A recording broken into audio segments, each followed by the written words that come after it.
శ్రీమతి Gollakrishna Ramadevi Ramana madam గారు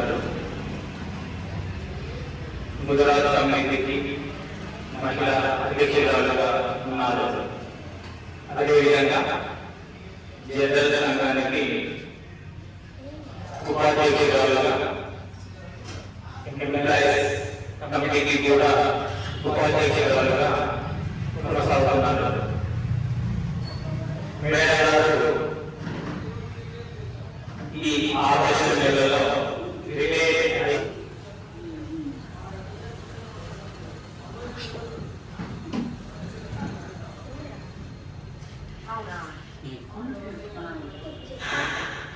పదవి విరమణ పొందినటువంటి శ్రీమతి రమాదేవి మేడం గారికి కమిటీ తరఫున ఈ విఘ్నేశ్వర పూజా కార్యక్రమంలో భాగంగా మేడం గారికి చిరుసత్కారం చేయడానికి నిర్ణయించిన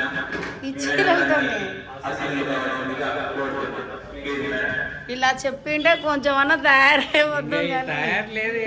ఏమన్నా ఇట్లా పట్టుకో, ఇట్లా పట్టుకున్నాను మంచిగా పట్టుకో. అరే వీడోడు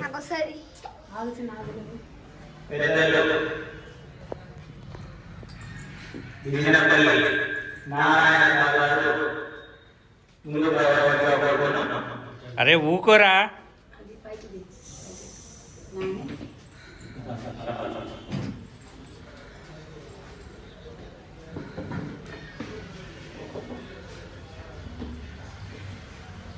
బాబు అది ఒత్తుతో పోతుంది, ఎందుకురా మొత్తం ఖరాబ్ అవుతుంది.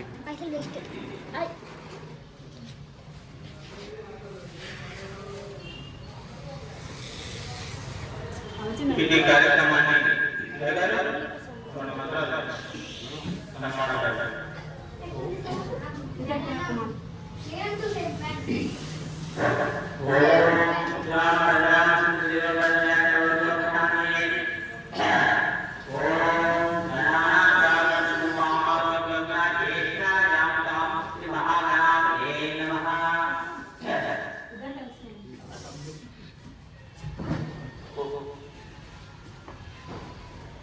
అది జరుగురా కార్యక్రమానికి. ఇది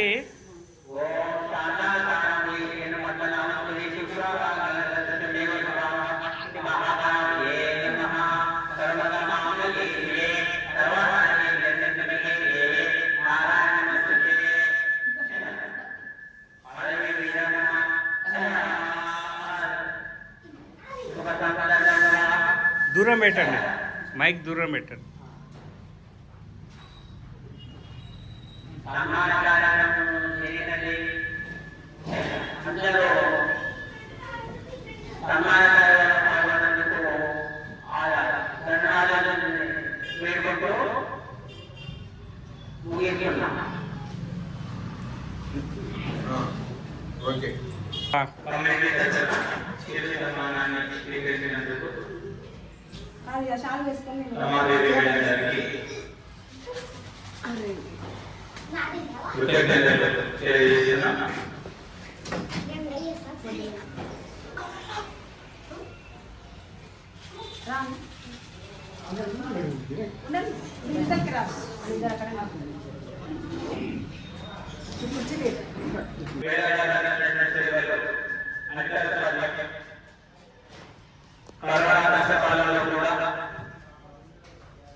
కానీ మేడం గారు విపరీతమైనటువంటి ఒత్తిడిలోనే కూడా మన కుటుంబ బాధలో ఉన్నా కానీ ముదిరాజ్ కమిటీ సమాన సాధన కోసం మేడం గారు చేసేటువంటి సేవలు ఎవరికి కూడా సాధ్యం కాదు. భవిష్యత్తులో మేడం గారు పదవీ విరమణ చెందిన తర్వాత వారి చేసే జీవితం ఎన్నో కార్యక్రమాలకు అభివృద్ధి కార్యక్రమాలకు కేంద్రుడు వాడుగా నిలవాలని భవిష్యత్తులో మేడం గారు గొప్ప నాయకురాలుగా ఎదగాలని కమిటీ కోరుకుంటున్నాను. గుజరాత్ సంఘం ఇక్కడ ఉన్నటువంటి సెక్రటరీ గారు మరియు మహిళా కార్యకర్తలకు అందరూ కృతజ్ఞత తెలియజేస్తున్నాను. ఉపాధ్యక్షులు నారాయణ సార్ గారికి అందరికీ కూడా ధన్యవాదాలు తెలియజేస్తున్నాను.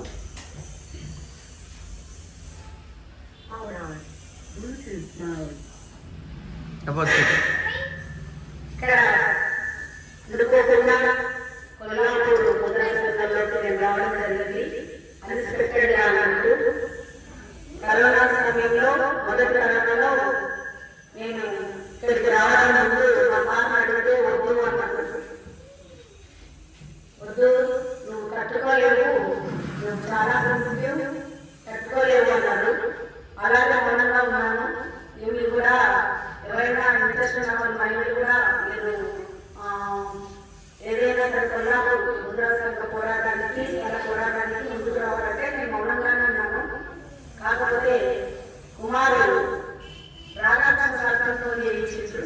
నాకు తెలియదు, తర్వాత తెలిసింది మీలాంటి వాళ్ళు ఉండాలి మేడం అని.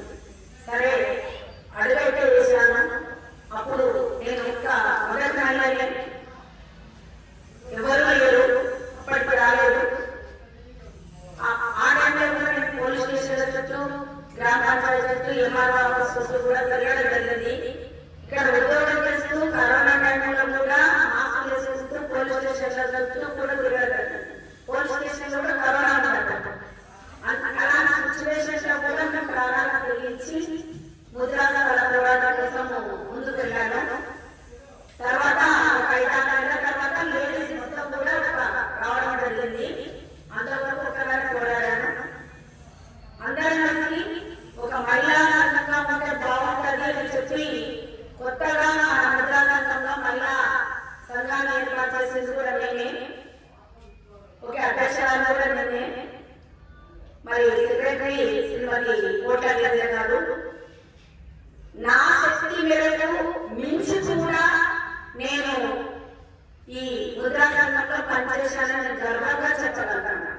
ఎందుకంటే ఇక్కడ పనిచేసిన సందర్భంలో అంటే నన్ను స్టేట్ లో ఎవరి రమాదేవి అని క్వశ్చన్స్ వేసుకొని అగ్రనాయకులు కూడా నన్ను అవమానించడం జరిగింది. స్టేట్ లెవెల్లో కూడా నేను ఒక 2 ఏళ్ళు రాష్ట్ర మహిళా అధ్యక్షులలో పనిచేయడం జరిగింది. అక్కడ కూడా నా స్పీచ్ల ద్వారా మోటివేషన్ చేస్తే అందరూ కూడా గుర్తించుకొని పెద్ద వారు ఉప్పల్ నారాయణ గారు అంటే చాలా ఫేమస్ అయిన ఒక పత్రికా సంపాదకులు కూడా. అలాంటైనా కూడా ఎవరి రమాదేవి ఇంత చక్కగా మాట్లాడుతుంది అని ఒక బండ ప్రకాష్ గారు పెళ్లిలో వెళ్తే ప్రత్యేకంగా నన్ను పిలుచుకొని చాలా పరిచయం చేశారు.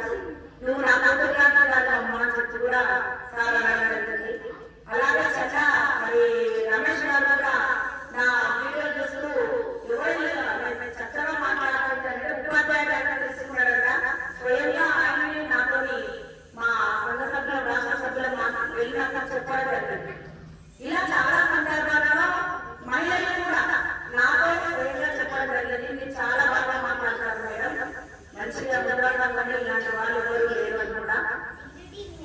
సరే, నాకు పేరు అనేది ఇంటిదైతే రాలేదు. శ్రమ పడ్డాను, కష్టపడ్డాను కాబట్టి పేరు వచ్చింది. ఒకనొక దశలో చెప్పాలంటే డైలీ వాళ్ళ కుమార్ నేనైతే ఈ మాట చెప్పగలుగుతా. ఎందుకంటే మా సార్ చనిపోయి 12 రోజులు అయింది. నేను ఒక కరోనా పేషెంట్. మా సార్ 10 రోజుల వరకు కూడా నేను కరోనా పేషెంట్. అప్పటి కూడా నాకు అన్నం లేదు. నేను ఇన్నోసెంట్ గా అసలు మెమరీ కూడా లేని పరిస్థితి నాది. 12 రోజులు అయిపోయింది. వెంటనే కుమారుడి మేడం వీడియో చేయాలి. అసలు ఇలాంటి పరిస్థితులు అడిగితే అడిగిన వాళ్ళని తెలుసుకోవచ్చు.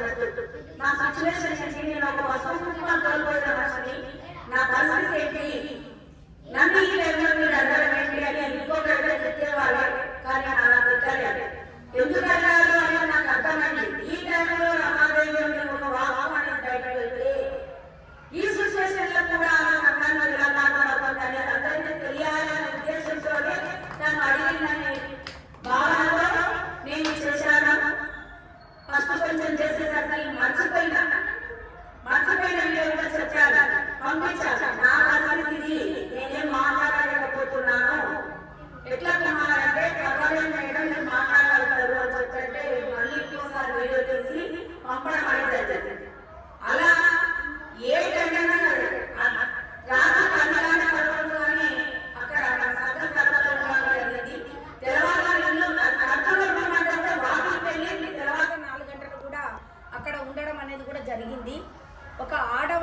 శక్తిగా నిజంగా ముద్రాజు మహిళలు అసలు బయటికి వెళ్ళని వాళ్ళు, సంఘ పోరాటంలో పోరాడిన వాళ్ళు, ఒక రాజుల తర్వాత రాజుల లాంటి వాళ్ళు మన జాతి. ఇక్కడ ఎక్కడ